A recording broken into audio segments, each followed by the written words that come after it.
The avoidant operates from a fundamental miscalculation about how relationships end. They believe that if they ignore someone long enough, create enough distance, or withdraw sufficiently, the other person will eventually give up and go away, leaving the avoidant with their independence intact and their defensive structure undisturbed. They assume that ignoring is a passive, low-stakes strategy that allows them to maintain control while avoiding the messy vulnerability of direct communication or confrontation. What they don't anticipate is that ignoring someone isn't neutral. It's one of the most powerful forms of rejection, and it comes with consequences the avoidant never sees coming. The ending they expected was one where you slowly faded from their life, accepting their withdrawal with minimal drama, perhaps remaining available should they ever decide to return. But the actual ending is something entirely different. You didn't fade, you left. You didn't accept their withdrawal, you matched it and exceeded it. You didn't remain available, you built walls higher than theirs and moved so far forward that they became irrelevant in your life. The avoidant is now confronting that their biggest mistake wasn't any single moment of conflict or failure. It was the accumulated impact of treating you like you didn't matter, of ignoring your needs, your presence, your worth, until you internalized the message they were sending and decided they were absolutely right. You don't matter to them, so they no longer matter to you. And that symmetry, that perfect mirror of their own behavior reflected back at them, is creating an outcome the avoidant never imagined and cannot accept. They thought silence was control, but it was actually abandonment. The avoidant uses silence as a tool, believing it gives them power in the relationship dynamic. When they withdraw into silence after conflict, they think they're maintaining boundaries and protecting their space. When they don't respond to messages for days, they believe they're asserting their independence. When they go quiet instead of engaging with difficult conversations, they assume they're avoiding unnecessary drama. In the avoidant's mind, silence is strategic, a way to control the pace of intimacy, to keep things on their terms, to never give more than they're comfortable giving. But what the avoidant fails to understand is how silence is experienced on the receiving end. To you, their silence wasn't mysterious or boundaried, it was abandonment. Each unanswered text, each day of hearing nothing, each time they went dark when you needed them, was a small message that you didn't matter enough for basic communication. Their silence communicated that your need for connection was less important than their need for space, that your emotional experience was irrelevant to them, that you were optional in their life. The avoidant believed they were being reasonable, that anyone secure would understand that sometimes people need time alone and shouldn't take silence personally. But what they were actually doing was repeatedly abandoning you emotionally while expecting you to remain present and available for when they decided to return. They wanted you to wait in silence while they enjoyed silence, never recognizing the profound inequality in that dynamic. This pattern of silent treatment accumulated over time into something the avoidant didn't intend but should have anticipated. You learned that you couldn't depend on them. You learned that reaching out might be met with nothing. You learned that your needs for basic communication and presence would go unmet. You learned that being in relationship with them meant being alone, while technically not alone. And that specific form of loneliness became unbearable. The avoidant thought their silence was temporary, that it didn't fundamentally change anything, that you would always be there when they were ready to engage again. But silence isn't neutral, it's active rejection wrapped in passive behavior. And the cumulative weight of that rejection broke something in you, not your love for them, but your willingness to accept love that came with such consistent absence. What the avoidant is realizing now, too late, is that their silence didn't give them control. It gave you clarity. Every time they went quiet, you got clearer about what life with them would actually be like. Every time they ignored you, you got stronger in your conviction that you deserved better. Every time they disappeared, you took one more step toward your own disappearance from their life. The ending they're experiencing now was built during every silent period they thought was consequence-free. They expected you to wait forever while they figured things out. The avoidant has a unique relationship with time. They believe they should be allowed unlimited space and unlimited time to work through their feelings, to decide what they want, to become ready for commitment or intimacy. They expect their partners to be patient indefinitely, to understand that the avoidant moves at their own pace, to wait without pressure or complaint for the avoidant to arrive at readiness that may never actually come. This expectation comes from a place of entitlement disguised as self-awareness. They know they have issues with intimacy, so you should accommodate those issues for as long as it takes. What the avoidant failed to recognize is that your patience had limits, and those limits were reasonable. You weren't obligated to wait indefinitely while they figured things out, especially when figuring things out seemed to involve no actual progress, no therapy, no genuine work on their patterns, just continued avoidance with a slightly more self-aware label attached. You gave them time, you gave them space, you gave them understanding, but at some point, you realized that waiting for them to be ready was the same as waiting for something that was never going to arrive. The avoidant expected that you would remain frozen in place during their indefinite period of ambivalence, that your life would pause while they decided whether you were worth their vulnerability. They didn't anticipate that while they were figuring things out, you were also figuring things out. Specifically, that you were figuring out that someone who needs years to decide if they want to be with you has already decided. They just don't respect you enough to say it clearly. This expectation that you would wait forever came from the avoidant's inflated sense of their own value in your life. They believed they were such a prize that you would obviously wait as long as necessary for them to become available.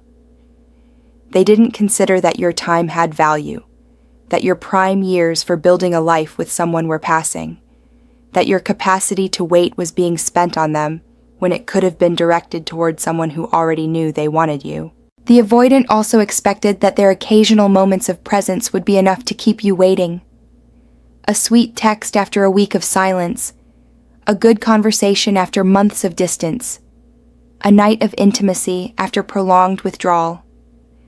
They thought these breadcrumbs would sustain your hope indefinitely.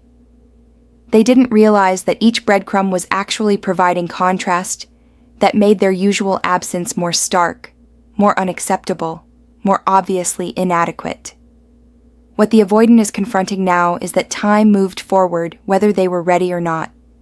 While they were waiting to feel ready for commitment, you got ready to leave. While they were figuring out if they could be vulnerable, you figured out that you couldn't keep waiting.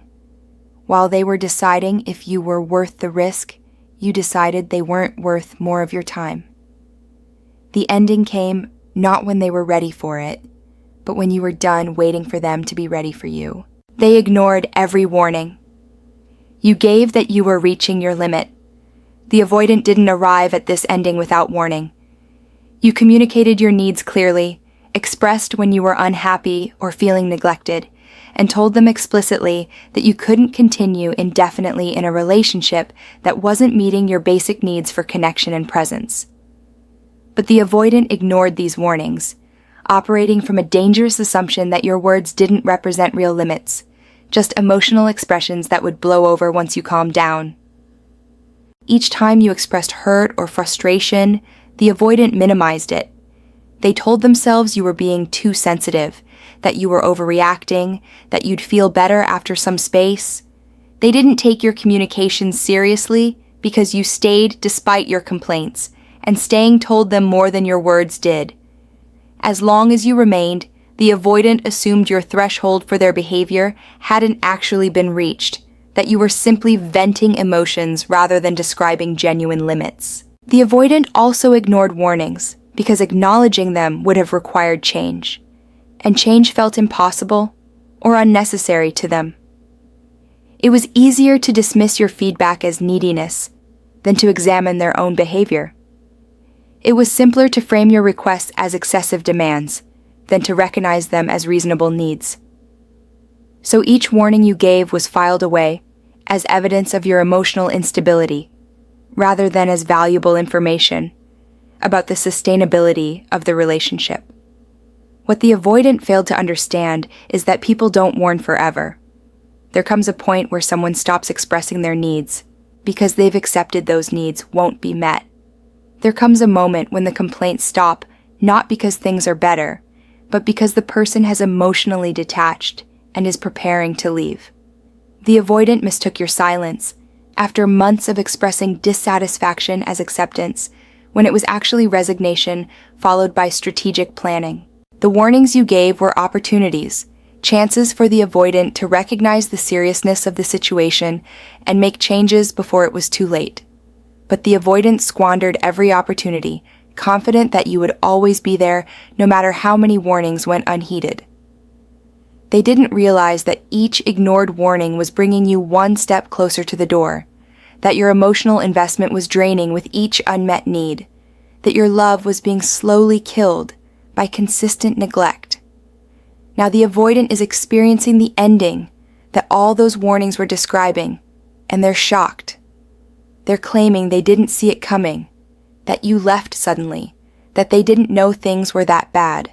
But the truth is, they were told repeatedly, they just chose not to listen.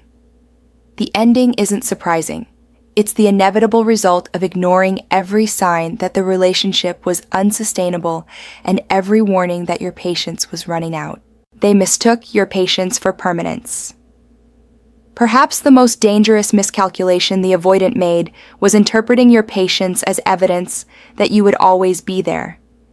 Your understanding of their wounds, your acceptance of their limitations, your willingness to give them space and time. The avoidant saw all of this and concluded that you were the type of person who would never leave, who would always accommodate, who would wait indefinitely, because that's just who you were. They mistook a gift you were choosing to give for an infinite resource they could take for granted.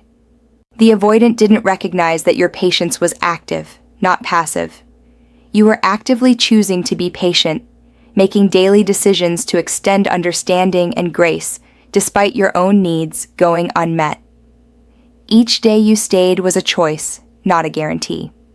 But because you made that choice consistently, the avoidant began to believe it was automatic, that you didn't have the agency to choose differently, that your patience was a character trait rather than a deliberate gift with expiration.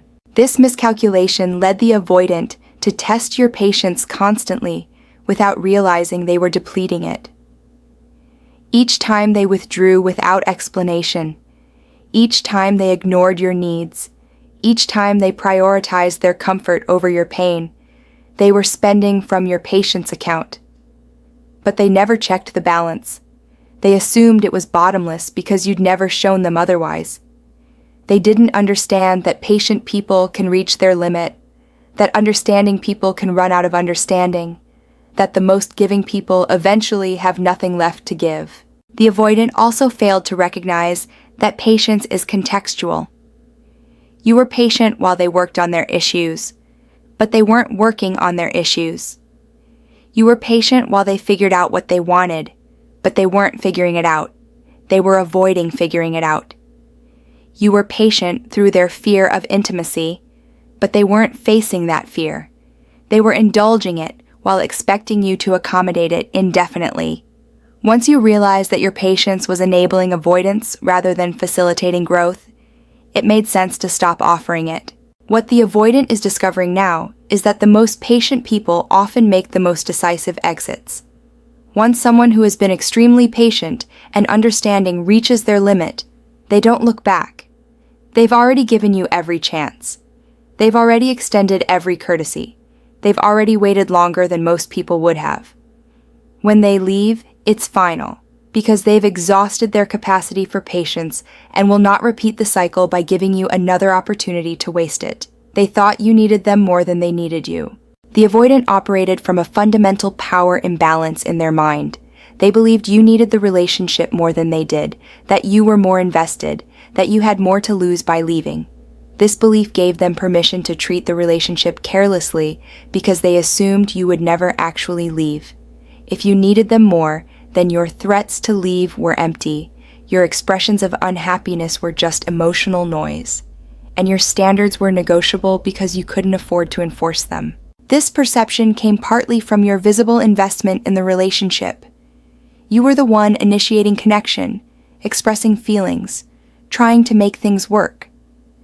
The avoidant mistook these behaviors as neediness, rather than recognizing them as what healthy people do in relationships. Because they couldn't imagine being vulnerable or expressive themselves, they assumed your vulnerability meant you were weak or dependent, when actually, it meant you were brave and invested. The avoidant also interpreted their own emotional distance as evidence that they needed the relationship less.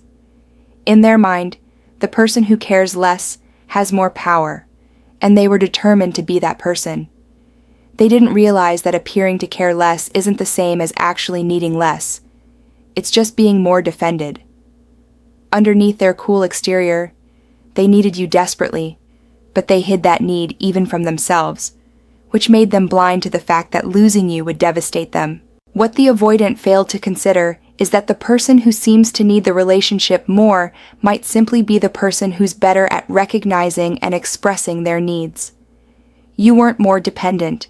You were more emotionally honest. You weren't needier. You were healthier in your ability to acknowledge the value of connection. And healthy people don't stay in relationships that consistently harm them, regardless of how much they care about the person causing the harm. The avoidant is now experiencing the profound disorientation of discovering they needed you far more than you needed them. Your life has expanded without them. You found happiness, connection, and peace that were impossible while managing their emotional unavailability. Meanwhile, they're struggling with loneliness, regret, and the realization that they didn't just lose a relationship. They lost the person who understood them best, accepted them most completely, and loved them most patiently. The power dynamic they thought existed was an illusion, and the reality is far more painful than they could have imagined. They're living with an ending that's permanent, not temporary. The final realization hitting the avoidant is perhaps the most devastating. This ending is permanent. Throughout the relationship, when they withdrew or created distance, it was always temporary. They could disappear for days or weeks, and you would still be there when they returned. They could ignore you, and eventually, you would reach out again. They could treat you carelessly, and you would forgive them. Every ending was temporary. Every separation was followed by reunion. Every break was just a break. This pattern taught the avoidant that nothing they did could permanently drive you away. But this time is different, and the difference is becoming undeniably clear. You're not reaching out. You're not trying to fix things. You're not waiting for them to come back. You're not leaving the door open for reconciliation. You've moved forward in a way that doesn't include them, and that forward movement has a quality of finality the avoidant has never encountered from you before. This isn't you being upset and needing space. This is you being done and building a life that doesn't involve them. The avoidant keeps waiting for the pattern to repeat, for you to miss them enough to reach out, for your anger to fade into willingness to try again, for your boundaries to soften back into the patience they took for granted. But that moment isn't coming. You're not cycling back to them because you've broken the cycle entirely. You've processed the relationship, extracted the lessons, and genuinely moved on. The temporary nature of previous endings has been replaced with the permanence of this one, and the avoidant is struggling to accept that their usual strategy of waiting it out won't work. This permanence is forcing the avoidant to confront that their actions had real consequences. When consequences were always temporary, they could maintain their patterns without fundamental change. But permanent loss is different. It requires acknowledging that their behavior wasn't just hurtful in the moment, it was relationship ending. It demands recognition that ignoring someone isn't a harmless boundary, but a form of rejection that accumulates until it becomes irreversible. The avoidant is also realizing that permanence means no do-overs. They can't go back and treat you better. They can't replay the relationship with different choices. They can't show up now the way they should have shown up then.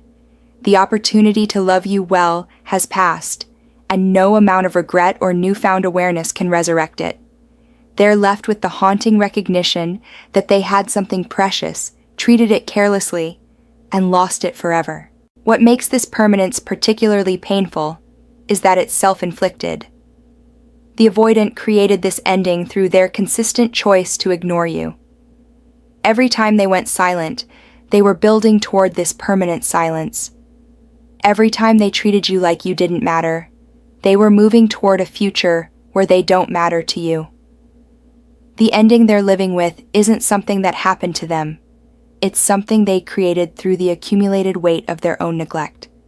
And that ending is permanent not because you're being vindictive or unforgiving, but because you've genuinely moved past them into a life where their presence would be a step backward rather than forward. The avoidant's biggest mistake was ignoring you, and they're now discovering that the cost of that mistake is living without you forever.